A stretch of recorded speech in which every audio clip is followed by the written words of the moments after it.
Friends, రాగి బీరకాయతో దోశ వేసుకుందాం. వీటికి కావాల్సినవి: ఒక బీరకాయ, ఒక కప్పుడు రాగులు, ఒక అరకప్పు సగ్గుబియ్యం, 2 కప్పులు బియ్యం, కొద్దిగా అల్లం, పచ్చిమిర్చి, కొద్దిగా జీలకర్ర.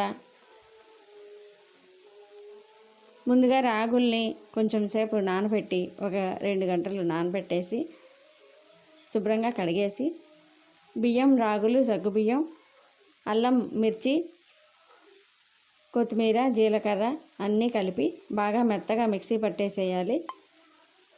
తర్వాత చక్కగా అట్టులాగా వేసుకుని మనం ఉల్లిపాయలు కూడా సన్నగా కట్ చేసుకుని కొంచెం పల్లి పొడి వేసుకుని అట్టు రెడీ చేసుకున్నామంటే చక్కటి రుచికరమైన రాగి బీరకాయతో అట్టు సిద్ధమవుతుంది.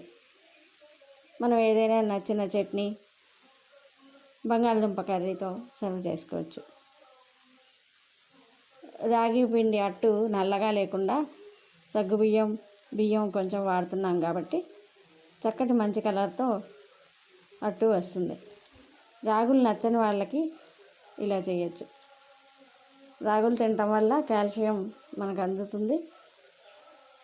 చిరుధాన్యాలు తినమని అందరూ చెప్తున్నారు కదా, మనం ఇలా రెడీ చేసుకున్నామంటే ఇష్టంగా తినచ్చు.